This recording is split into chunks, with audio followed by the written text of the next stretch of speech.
Hello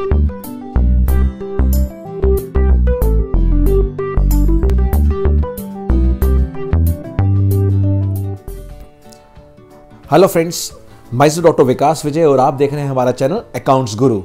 I hope you must have gone through the first 2 parts of this particular chapter, जो 21 days challenge हमने आपको दिया है। और उसमें से जो पार्ट 1 था उसमें we had explain you the format of realisation account, fine, and the basic journal entries, जो 11 स्टेप्स फॉर्मूला हमने आपसे डिस्कस किया था।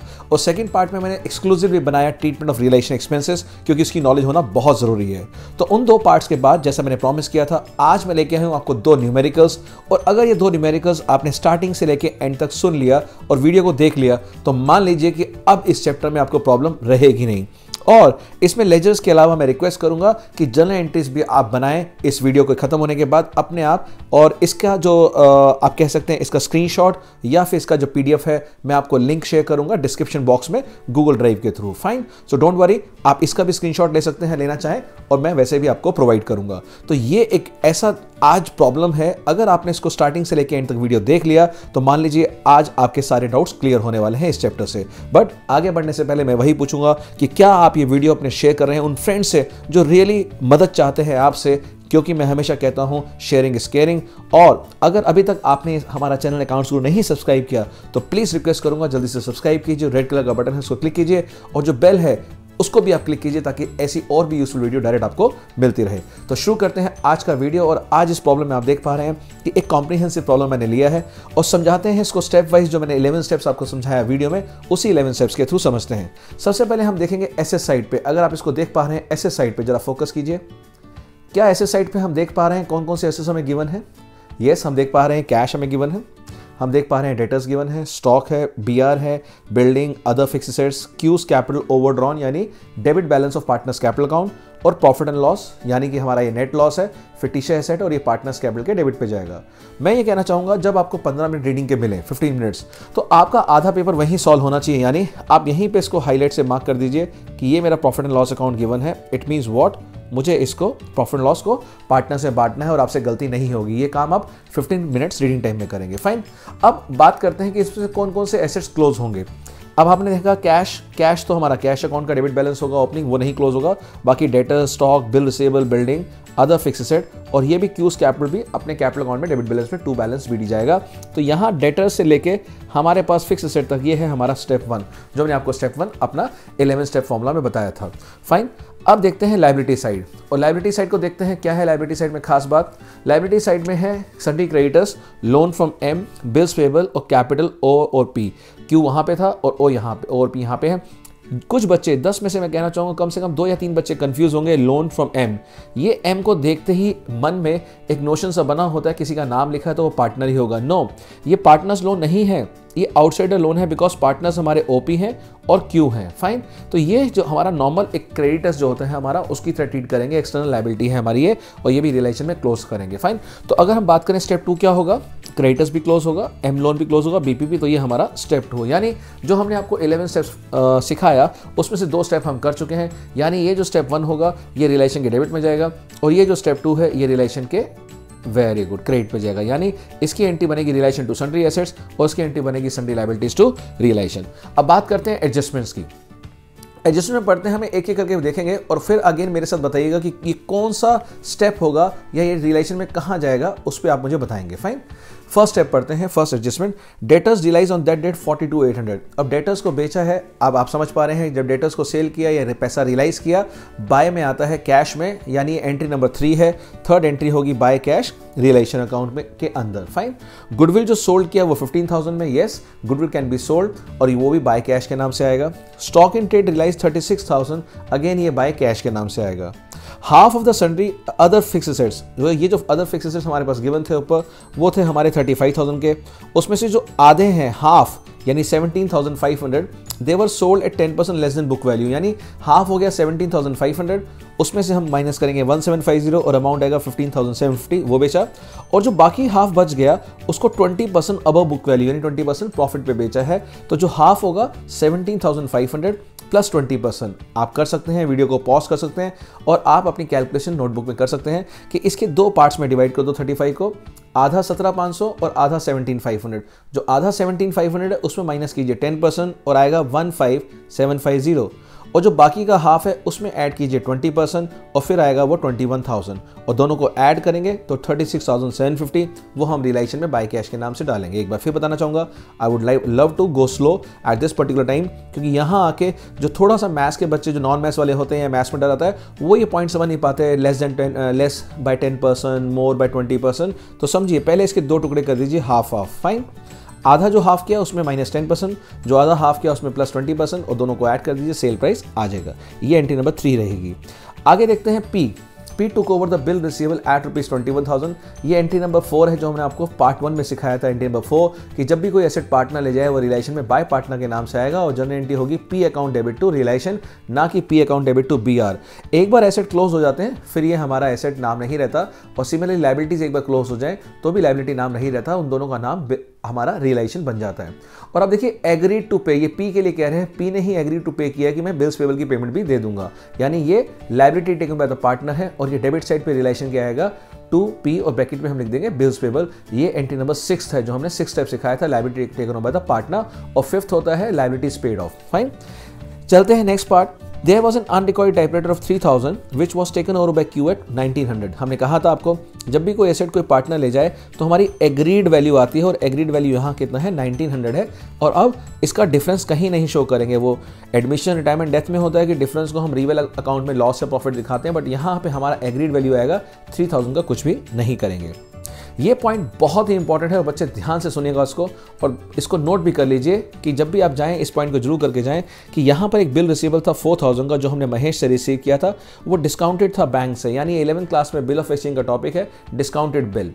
जो भी डिस्काउंटेड बिल होता है वो फर्म की कॉन्टिजेंट लायबिलिटी होती है, यानी फ्यूचर में वो मेट हो भी सकता है, नहीं भी हो सकता। तो अब यहाँ लिखा है महेश जो था हमारा, जिससे हमें BR आया था, वो इंसॉल्वेंट हो गया। जैसे ही वो इंसॉल्वेंट हो गया हमारी कॉन्टिजेंट लायबिलिटी बन गई है एक्चुअल लायबिलिटी, और एक्चुअल लायबिलिटी का मतलब यहाँ बन गई है अनरिकॉर्डेड लायबिलिटी। क्यों? क्योंकि वो पहले लायबिलिटी साइड पे नहीं थी। अब हमें पूरे के पूरे 4,000 बैंक को वापस करने हैं, बिकॉज हम तो बैंक से ले चुके थे बट मगर बैंक को पैसा वापस नहीं मिला, so we have to pay back to the bank, so the entry will be realisation to bank 4,000 rupees.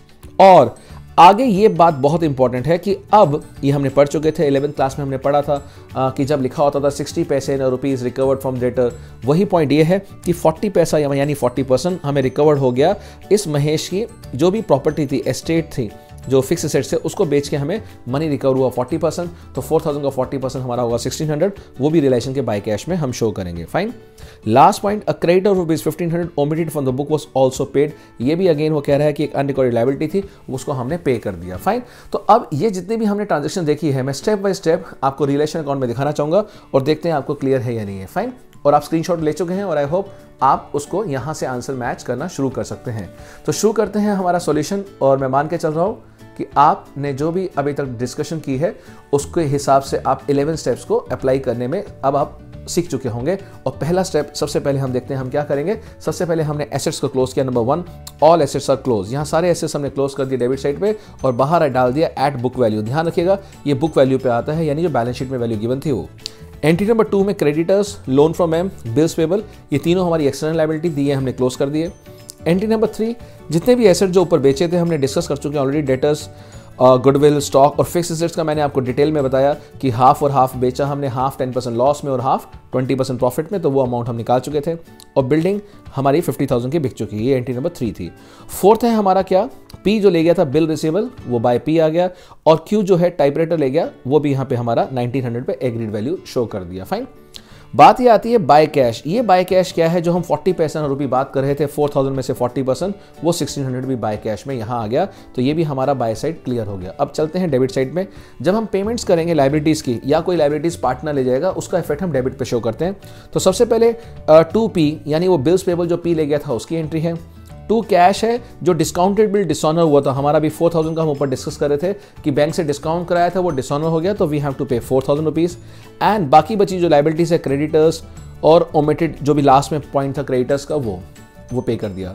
अब बात करूं बहुत इंपॉर्टेंट बात, जो बोर्ड एग्जाम में अगेन मैं कहना चाहूँगा 10 बच्चों में से 3 बच्चे भूल जाते हैं क्या, कि जब भी कभी आप लायबिलिटीज़ को पे ऑफ कर रहे हैं या कोई पार्टनर लेके जा रहा है, आगे बढ़ने से पहले यानी 7th एंट्री एक्सपेंसेस की एंट्री से पहले एक क्रॉस चेक जरूर कीजिए कि जो भी लायबिलिटीज़ यहाँ बाय साइड में है क्या वो हमने सारी पे करी है या नहीं पे करी। यानी क्रेडिटर्स था, यस पे कर रखा था, हमारे पास बिल्स पेबल था, यस वो पी लेके चले गया था। बट जो लोन फ्रॉम एम है, question is silent about this loan from M की करना क्या है। और मैं आपको हमेशा बोलता हूं ये वाली बात, और पिछली बार वीडियो में हमने बताया कि लायबिलिटीज का एक रूल है क्या, कि चाहे मेंशन हो या ना हो वो अपनी बुक वैल्यू पे होती हैं। तो ये जो 25,000 है ये हम एज इट इज पे करेंगे पूरा का पूरा, even if the question is silent. Got it.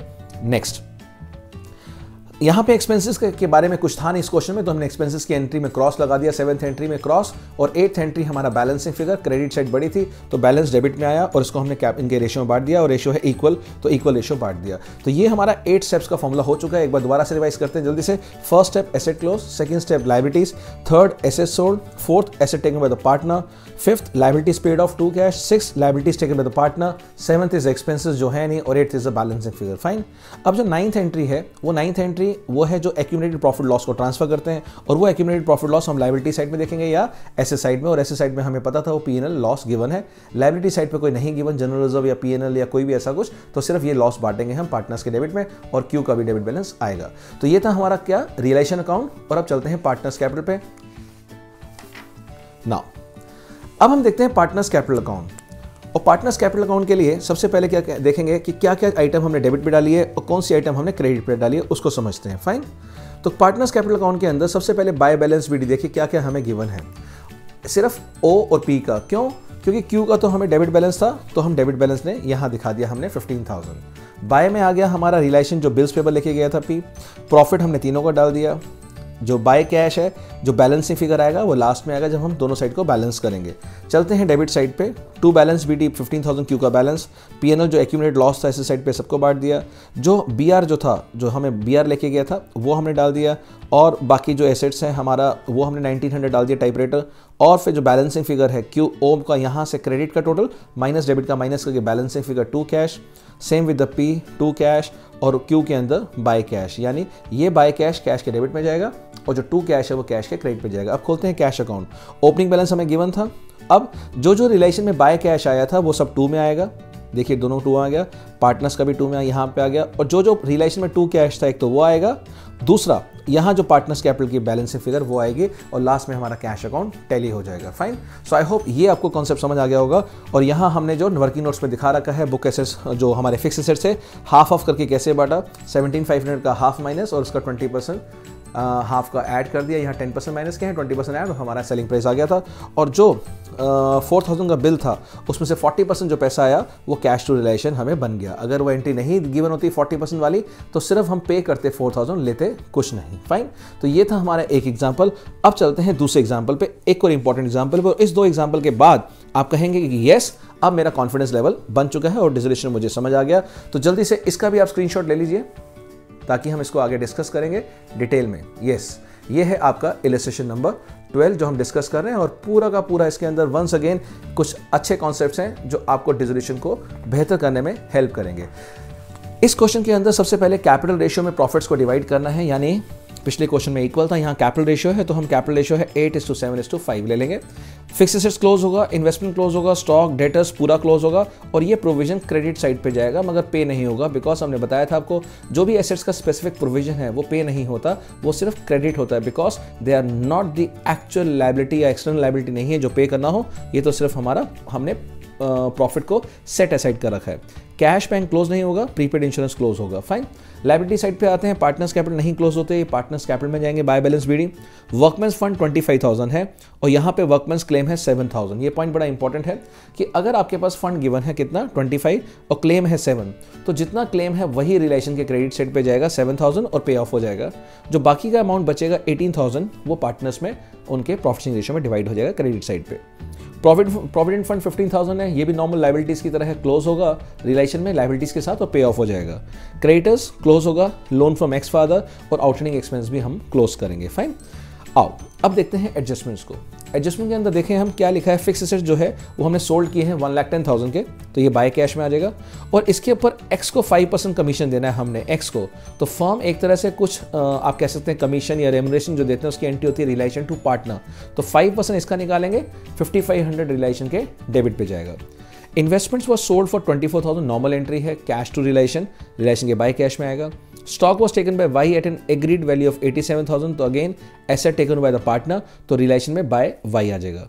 ये बात देखते हैं, बड़ी इंपॉर्टेंट लाइन है, creditors agreed to take over the debtors in full settlement, यानी क्रेडिटर्स ने कहा मुझे डेटर्स दे दीजिए और मुझे कुछ नहीं चाहिए। अगर कोई क्रेडिटर एसेट लेके जाता है वो भी फुल सेटलमेंट, तो always remember there is no entry. मैं दोबारा बोलना चाहूंगा, आप नोट भी कर सकते हैं अपनी नोटबुक में, इफ एनी क्रेडिटर यानी liability is settled through some asset in full settlement, इसका मतलब अब कोई एंट्री नहीं बनेगी। मैं एग्जांपल लेता हूं, मान लीजिए यहाँ पर जो क्रेडिटर्स हैं वो क्रेडिटर्स हमें गिवन है 41,000, फाइन, और जो वो डेटर्स लेके गया वो है 40,000 के, तो जबकि 1000 का फर्क है, अभी 1000 के क्रेडिटर्स बचते हैं, बट क्योंकि फुल सेटलमेंट लिखा है ये 1000 हम क्रेडिटर्स को पे नहीं करेंगे। हाँ, अगर ये लाइन लिखी होती कि creditors agree to take over the debtors and the balance amount was paid to them, तब 1000 रुपये आप पे करते, उसकी एंट्री होती रिलेशन टू कैश, ठीक है। और अगर इससे उल्टा होता, क्रेडिटर्स अगर होते हमारे कितने 40,000 और डेटर्स होते 41,000, और अब हम कह रहे हैं creditors took away debtors and the balance amount recovered from creditors, यानी क्रेडिटर्स से हमने 1000 रुपये वापस ले लिए, तो वो कैश टू रिलेशन एंट्री बनती, यानी बाय कैश आता। तो आपको याद रखना पड़ेगा, क्रेडिटर्स अगर एसेट्स को फुल सेटलमेंट में लेके जाएं, नो एंट्री, लेकिन अगर पार्ट पेमेंट के बारे में कुछ लिखा है कि उनको दिया या उनसे वापस लिया, उसकी एंट्री जरूर बनेगी, फाइन। नेक्स्ट आगे चलते हैं, एक्सपेंसेस के बारे में भी कुछ लिखा है, यहाँ देखिए, X agreed to bear, Z agree to bear, Z ने कहा मैं एक्सपेंस बियर करूंगा।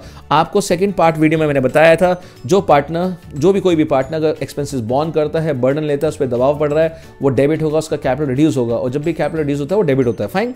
और उसने बियर करने का प्रॉमिस किया, इसलिए उसको हमने कितने रुपए दिए, क्रेडिट कर दिया हमने उसको 2000, यानी उसके अकाउंट में रेम्यूनरेशन डाल दिया 2000, तो उसकी एंट्री क्या होगा, रिलेशन टू पार्टनर 2000। अब आगे पढ़ते हैं, एक्चुअल एक्सपेंस जो हुए वो हुए 2500 के, बट वो Z ने पे किए। अब देखिए वही बात आ गई जो मैंने आपसे, अगर आपने वो वीडियो नहीं देखा तो उसका लिंक भी मैं नीचे शेयर करूंगा, कि जो केस 5 में जब समझा रहा था आपको, केस 5 जहां पर 10,000 रुपीज हमने फिक्स अमाउंट एक पार्टनर्स को क्रेडिट कर दिया, यानी उसके अकाउंट में डाल दिया। अब जो असली खर्चा था, असली एक्सपेंस था रिलेशन, वो पार्टनर ने बॉन्ड करना था। मैं 2 बार बोलूंगा, जो एक्चुअल एक्सपेंस था, चाहे वो 12,000 हो या 8 हो, वो पार्टनर ने बॉन्ड करना था और पे फर्म कर रही थी, इसलिए सेकेंड एंट्री वहां बन रही थी पार्टनर्स टू कैश। बट यहां पर ये दिख रहा है केस 5 की तरह कि हमने एक फिक्स अमाउंट दी है पार्टनर को, कितना दिया है हमने पार्टनर को 2000, ठीक है, इसकी एंट्री बन गई रिलेशन टू पार्टनर, और हम सोच रहे हैं कि सेकंड एंट्री बनेगी पार्टनर टू कैश। बट यहां पार्टनर टू कैश क्यों नहीं बनेगी, बिकॉज यहां Z अगर बॉन्ड कर रहा है तो Z यहां पे भी कर रहा है, bond by partner, paid by partner, और अगर ये दोनों पार्टनर सेम होते हैं तो Z टू Z यानी नो एंट्री बनेगी सेकंड वाली। तो एक ही एंट्री बनेगी एक्सपेंसेस की, इसमें कौन सी, रिलेशन टू Z, सिर्फ 2000 रुपए से 2500 की एंट्री नहीं बनेगी। उसका आप नोट लिख के आएंगे कि सिंस द एक्सपेंसेस आर बॉन्ड and paid by the same partner, therefore no entry is passed for this particular aspect. Now loan हमने Z के फादर से लिया था और लिखा है कि हमने 6 महीने का अभी तक उसको इंटरेस्ट नहीं दिया, और ये 6 महीने के इंटरेस्ट के साथ X कह रहा है कि मैं पे कर दूंगा अपने फादर का लोन, यानी जो बेटा है ये X का, इसने कहा ये लायबिलिटी मैं टेक ओवर कर रहा हूँ अलॉन्ग विद द इंटरेस्ट। तो आपको पता ही है liability take over by the partner की entry relation to X along with the interest, और जो इंटरेस्ट रहेगा 6 मंथ्स का 10% के हिसाब से रहेगा 750, तो 15,000 तो ये 750, ये टोटल 15,750 ये लेके जाएगा। अब हम चलते हैं सॉल्यूशन की तरफ और एंट्रीज बाय एंट्री देखेंगे, और आई होप आपने स्क्रीनशॉट ले चुके होंगे अभी तक। और हम चलते हैं सॉल्यूशन की तरफ और हम 11 स्टेप्स का फॉर्मूला इसमें भी अप्लाई करते हैं, देखते हैं स्टेप 1 क्या है। सबसे पहले बताइए स्टेप 1 हमारा क्या रहेगा। स्टेप 1 रहेगा हमारा क्या, एसेट्स को क्लोज करने का। तो जितने भी एसेट्स थे हमारे पास प्रीपेड एक्सपेंस तक, दिस इज वॉट स्टेप 1। अब डेटर्स का हमने प्रोविजन ट्रांसफर कर दिया, वर्कमैन्स फंड हमने सिर्फ 7,000 ट्रांसफर किया, क्यों, क्योंकि हमारे पास जो क्लेम है उतना ही ट्रांसफर करते हैं, बाकी हम बांट चुके हैं। प्रोविडेंट फंड हमारी लायबिलिटीज होती है, आपको पता ही है नॉर्मल, और क्रेडिटर्स हैं, और फादर लोन है X का, और लास्ट में है आउटस्टैंडिंग एक्सपेंसेस। ये सारे के सारे हमारे स्टेप 2 हो गए, जो हमने बताया था स्टेप 1 स्टेप 2।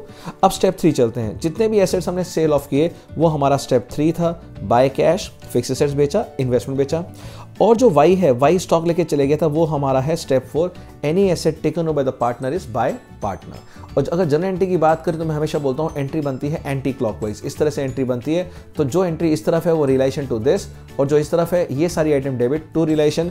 यहाँ बात करें हम कैश टू रिलेशन, यहाँ बात करें वाई टू रिलेशन, फाइन। अब बात करते हैं डेबिट साइड की।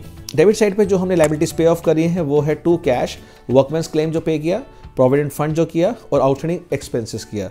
यानी जब भी कभी आप लायबिलिटीज पे करेंगे उसकी एंट्री हमारी होगी realisation account debit to cash account. बात करते हैं और डेबिट साइड की, कि यहाँ पर जो हमने एक्सपेंसेस के लिए फिक्स अमाउंट पार्टनर को दिया था वो अमाउंट आया है, यानी जो हमने 2000 उसको पे किए थे रिलेशन टू पार्टनर, 2500 यहाँ नहीं आएगा क्योंकि इसकी नो एंट्री थी।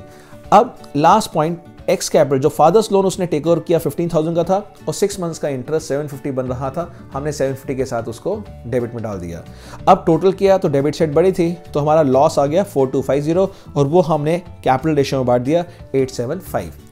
इसके बाद हमारा बनता है पार्टनर्स कैपिटल, और आई होप अब तो पार्टनर्स कैपिटल में आपकी मास्टरी बन चुकी होगी, क्योंकि पार्टनर्स कैपिटल वही वैसे बन रहा है जो हमें लेजर से यानी रियलाइजेशन अकाउंट से सारी पोस्टिंग करनी है। यहाँ पर सबसे पहले बाय बैलेंस बीडी आएगा तीनों पार्टनर्स का।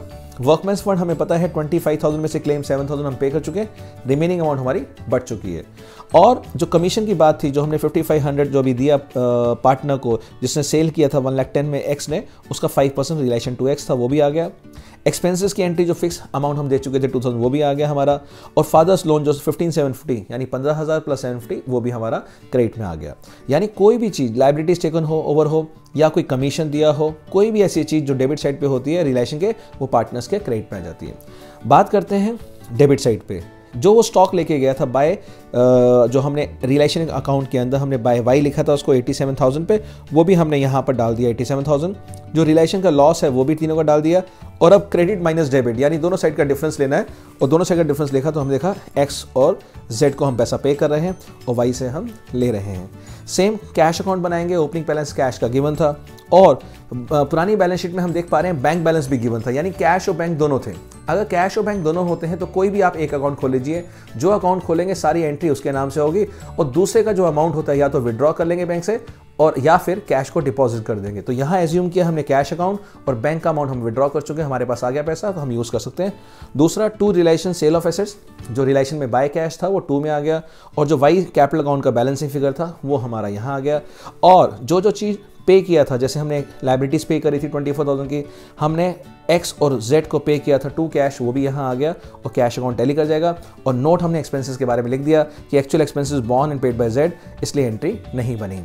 अब इन दो एग्जाम्पल्स को करने के बाद मैं रिक्वेस्ट बच्चों आपको जो चैलेंज है जो आपको करना है क्या कि इन दोनों क्वेश्चन को आपने अपने आप 2-2 बार सॉल्व करना है, और उसके बाद मैं रिक्वेस्ट करूंगा जनरल एंट्रीज भी बनाएं, आप सारी की सारी जनरल एंट्रीज बनाएं इसी दो क्वेश्चंस की, ताकि अब आपको मास्टरी आ जाए कि कैसे हम क्वेश्चन को फुल फ्लेज एग्जाम में कर सकते हैं अगर जनरल एंट्री भी पूछी जाए। तो ये क्वेश्चन था हमारा, आप स्क्रीनशॉट ले सकते हैं और मैं डेफिनेटली इसको लिंक में इसका गूगल ड्राइव भी आपसे शेयर करूंगा। और इन दोनों क्वेश्चन करने के बाद नेक्स्ट जो हमारा पार्ट आएगा, दिस वाज अ पार्ट 3, और नेक्स्ट पार्ट 4 में मैं लूंगा जनरल एंट्रीज, उसमें रिलेशन एक्सपेंसेस के बारे में, WCF हो गया, इन्वेस्टमेंट फ्लक्चुएशन फंड हो गया, काफ़ी सारी चीज़ों के बारे में हम और लेंगे, और लास्ट में हम लेंगे मेमोरेंडम बैलेंस शीट भी। तो बनी रहिए हमारे साथ अगली वीडियोस में भी, और जाते जाते वही कहूँगा बच्चों कि बहुत मेहनत लग रही है वीडियोस बनाने में, बट मेरा एक मकसद है क्या, सिर्फ ट्रांसफॉर्मेशन। और जो लोग ज़रूरतमंद हैं, जिन लोगों को ज़रूरत है, और दूर इंटीरियर से मेरे पास मैसेजेस आ रहे हैं, और जैसा मैंने शेयर किया अभी आपसे कि लास्ट वीडियो में कि one of the student from Russia यानी मॉस्को से आया, Andrew Saju, and I got very emotional to see कि इतनी दूर दूर से आप लोग मुझसे जुड़ रहे हैं, and it really gives me immense pleasure to share such things with you. और डेफिनेटली अगर आपको हेल्प हो रही है वीडियो की तो जरूर मेंशन कीजिएगा कमेंट बॉक्स में कि वाकई आपको यूज़ आ रही है, और शेयर कीजिएगा अपने फ्रेंड्स से जिनको भी ज़रूरत हो, because sharing is caring. So thank you, bye bye. मैं अकाउंट्स गुरु आप सभी को बेस्ट विश देता हूँ और मिलते हैं नेक्स्ट पार्ट के लिए जल्दी ही। Thank you all, bye bye, जय हिंद, जय भारत।